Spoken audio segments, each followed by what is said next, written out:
Welcome to another episode of Behind the Panels with Jimmy Purcell. This is episode 17. Now, I haven't made an episode in a while, so this one's going to be covering 3 weeks of work that I've done. Now, because this is the first episode of July, I posted this on Patreon and on YouTube. This is public for everyone. So, if you're new to this show or you don't know who I am, thanks for watching this and having the courage to watch it in an episode of someone that you don't know anything about. But if that's the case, my name is Jimmy Purcell. I work on webcomics, I work on comic books, I work on any kind of art that comes my way. I'm a freelance graphic artist. That being said, the 3 webcomics that I work on are Been Better, Dark Crusader, Good Cop, Cat Cop, and Book of Red. So we're going to cover a bunch of those comics, and we're going to talk about the thought processes that occurred when I was working on them. So let's start out with Dark Crusader. The Dark Crusader is a webcomic written by Michael Maxwell of the Jack of All Nerds podcast and drawn by me. It used to come out every other Tuesday. Now it comes out every single Tuesday. You can find it at jackofallnerdshow.com. It's a satirical comic about superheroes. The way I always describe it to someone is it reminds me of The Tick, just overly dramatic and making fun of a lot of the superhero genre. The particular strips I'm going to talk about is right at the climax of this story arc, and I've been enjoying the hell out of making these, and I can't wait to show you what I've been doing on them. The first strip we're going to talk about shows the Robo Crusader talking to the Dark Crusader, and Robo Crusader is going on a rant about how amazing he is, and we end it with a gag from the first Mission Impossible movie. This is showing that the cops finally know who the leader of Hydrant is. I'm a huge fan of consistency in comics, and if you've been reading the Dark Crusader, then you might have noticed the cop in comics before. But in case you haven't, I'm going to show you what comics he's been in. The first time we saw him was when the Dark Crusader gave Danger City the signal. The second time we saw him was when Hydrant framed him for the murder of the mayor. This was actually a special week. We had a Dark Crusader strip on Tuesday, and we had one on Thursday. This was just before I went to Amazing Las Vegas Comic Con, and so the Thursday strip.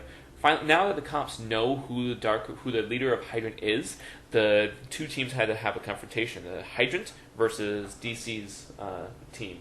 In the first panel of the Thursday strip, we see Hydrant on one side and Dark Crusader's team on the other side. Now, Robo Crusader is in this armored suit, which is kind of like Mega Robo Crusader, I guess. And if you look at his gauntlets, that was actually from the rocket gauntlet that he punched Dark Crusader once with. Yeah. When me and Michael were first talking about the design of Robo Crusader, it was decided that he was going to be sleek and you weren't really going to tell that he's robotic until he decides somehow that his armor was going to show up on the outside, as if it was just hiding inside, and he just says something like go Robo whatever, and just come out. When I designed his new mega suit, I even had his logos right here, as if the armor came out and just clamped in there. That's why there's a line in the middle. There are 2 things I want to mention in that last panel. The first one being Dark Crusader's word bubble. I only use that particular style, the black background and a blue font, only when Dark Crusader is getting really passionate about what he's doing. The second thing I want to talk about are those green dudes. Phil mentioned a long time ago that he has an army of demons. So those green dudes are some of those demons. Now the guy on the left, he is styled after this one demon that Dark Crusader was beating up, but I didn't really like the green, so I used the green from an even earlier strip. The second week of Dark Crusader is when shit really hits the fan. All hell breaks loose, there's a huge battle, a huge rooftop battle, and I've got so much to talk about of pretty much every panel of this comic. So let's start with all the details of that first panel. I think when I first read about that final battle, it was going to be inside the warehouse. But I talked to Michael about that, and I was like, I really want a rooftop fight scene. Mainly because it's such a classic trope, and I wanted the first panel to look like in Teenage Mutant Ninja Turtles, where they're fighting the foot, and they're going up the fire escape onto the rooftop. And even when I was drawing this first panel, I heard the music going on in my head as they were doing it. Like, Raphael was like, gosh, I hope there's more of them. And then they have that whole fight scene where they're climbing out of the storm drains, and they're doing that. I wanted that. In my head, they had the camera pan going up. To try and convey that the camera is panning up to the rooftop, I kind of followed Madame Styx here. She's magical, and the only person who's any kind of magical for Phil, so she's following him as he's making his way up. One random little tidbit I like to mention is that I kept track of who dies in this particular strip, and only one of them dies. It's not this guy. He gets saved by Dark Avenger as he's falling. So Phil finally makes it to the rooftop.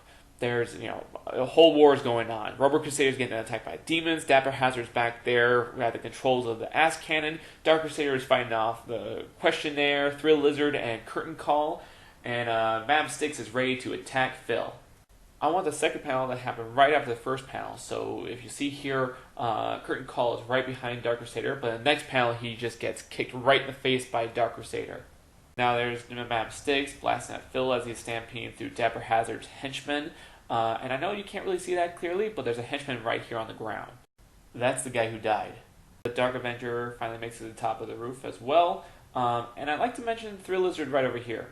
She is running away from Phil. The thought process behind that is the idea that she's a thief, so she doesn't want to have to do anything with the supernatural shit. If you see in the previous comic, when Phil finally shows up to Hydrant's lair, she's also running away from him for the same reason. The strip ends with Roller Crusader yelling to fire the ass cannon, and Dapper Hazard fires the ass cannon. The next strip starts off with the ass cannon on. Dark Crusader and Roller Crusader switch sides somehow. Roller Crusader now has a laser sword. Dark Crusader has a katana. We make a reference to Highlander, and Punchline's nose got sucked up into the gas cannon. The Crusaders have a sword fight. Dark Crusader loses his sword, and the strip ends with Dark Crusader on his knees, and Roller Crusader is about to cut off his head. When I read that this comic was going to end with Dark Crusader on his knees and Roller Crusader was about to kill him, I thought it would be cool to have a similar layout to another character who was in a similar situation with Robo Crusader.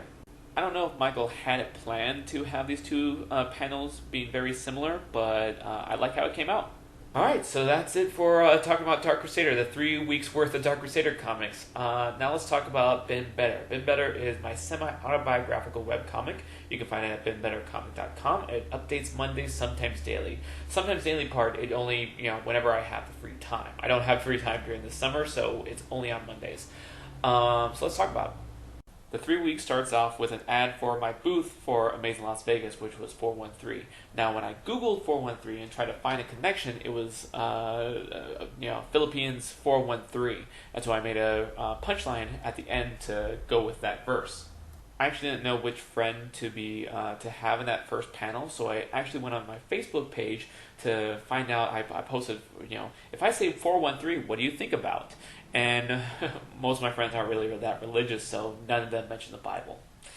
So I just went with Nathan because before that strip came out, me and him, I think we hung out somehow. So I think we had lunch. The next strip was right after Amazing Las Vegas, so I drew a comic about me complaining about going back to work. And again, I didn't know which character to have me talking to, and so I included Alex because that night when I came back, I needed help getting back to my car, and Alex was the person who helped me out. The next comic is a Bernie Sanders comic, and I apologize. I know I've apologized a million times in these videos about all the Bernie Sanders comics, but I'm going to keep doing it until, probably November. Maybe beyond that. We'll see. We'll see what happens at the election. But that's all I think about right now. Nerdy stuff and Bernie stuff. That's all I think about. So here's this comic. I was actually going to save it for July, but that didn't happen. It starts off with a Hillary supporter trying to scare me into joining her team to defeat Trump, and that I explain to her that I'm a burning or bust kind of guy. She gets mad at me, and I tell her that, busting makes me feel good. Now I remember why I didn't save this for July. That Saturday, that day that the comic came out, I was going to go to a Bernie rally, and I was going to have a sign that says burning or bust, and, busting makes me feel good with burning with the, proton pack. But that didn't happen. I was tired, I was sleepy, so I instead slept in instead of going to this rally and work on comics as well. But the comic came out, and it was a popular one. The last comic to talk about is an A3 explanation comic, and a few things I want to mention. One, if you become a patron on my Patreon page, you get a chance to be in a comic, and the guy on the left is one of the patrons. That drawing right there of Phil, you can actually win that. You can actually get that mailed to you if you're a $20 patron on my Patreon page. And the last thing I want to mention is the Where's the Beef lady that I included in there. A lot of my audience members, I think, are too young to know who that woman was. So I didn't really get too much likes on Facebook or on Tumblr. So that was kind of a bummer, but I figured that was going to happen. That's it for the 3 weeks have been better. There weren't any good Cop Cat Comp updates, so I don't have those to talk about. But let's talk about Book of Red. Book of Red is a kids' webcomic that I have where these kids have some kind of issue and they meet up with Fred. Fred takes them to a magic library where they literally jump into a book to have an adventure. And the adventure is usually some kind of academic theme. The first chapter is about language arts, the second chapter is about color, and the current chapter, the third chapter, is about time. And you can find it at bookofred.com. It's written by me, and that one updates every Wednesday from June to August for hopefully 11 weeks. I don't know if I'm going to do 11 weeks this year. This summer, I might actually make it probably like 13 weeks or something. We'll see. But I always try to encourage interactivity. Every page has a hidden star in it for kids to find, and every time I update the chapter, there's also pages of it that are not colored in that you can download and print out and color it yourself. It's kind of difficult to talk about little tidbits of Book of Red because the other comics, I have a lot that I cram into each strip so I can talk about little bits of trivia. Book of Red is a little tricky because some of them are secret. Some of them I don't want you to know until a later chapter. But I did find some things that I have no problem telling you about. The first one I'd like to talk about is how Fred explains how important it is for everyone to go on into the book on the same page. Makes you wonder if that's important in the story later. I always knew that a story was going to be about two brothers, one brother going into a page that's different than the other brother, and the other brother having to find the other one. But it wasn't until David Bowie's death that made me want to pay tribute to him by making a story about a little brother who's lost in a maze. That's finally all the comics that I published in the past 3 weeks. Now I want to talk about amazing Las Vegas Comic Con. It was fun. I love it. I always enjoy that show. It's a very, very intimate show that I get to talk to the fans. You can even see a whole interview I did with the Geekadoras. I kind of rambled doing this interview. I was tired and coffee-fueled, which, I'm usually tired and coffee-fueled, so, hearing me ramble is not that different than what I usually do. You can check it on YouTube. I'll post a link in the description of this video, but you can just go on YouTube and search my name, and it'll be one of the first ones that pop up. It'll be in Creator's Corner. While working at the booth was a whole lot of fun, I loved going to Fremont for the first time, where I found a pyramid of money, and I learned how to do Las Vegas correctly. I also got to meet and draw an awesome cosplayer. Her name is Cheyenne, and go subscribe to her YouTube channel. It's pretty cool. That week was a lot of fun. Although that Sunday I was pretty hungover. I won't lie. Anyway, a few things I want to mention before I end this video. One, I've decided that I'm going to mail out 3 prints, 3 8.5 by 11 prints to my $20 patrons every month. Here's a photo of the 3 drawings that I had for this month. One drawing where I had Anger 8 being Trump, the Phil Daredevil parody print, and Zombernie print. But that was only for the month of July. I'm only mailing those 3 out for if you were a patron by the 1st of July. I will be posting the next prints in the weeks to come, and you'll be able to get those prints if you become a patron by the 1st of August. I'm still working on finishing up the A3 website. In the meantime, I have the Tumblr page for where I'm going to post information about A3, as well as reblogging stuff done by the creators, who are just currently me and John Narcomi. And finally, the last thing I'd like to mention is my Snapchat. Mostly I just post videos of my productions, so you'll see a lot of drawings from penciling to inking to coloring, that sort of thing.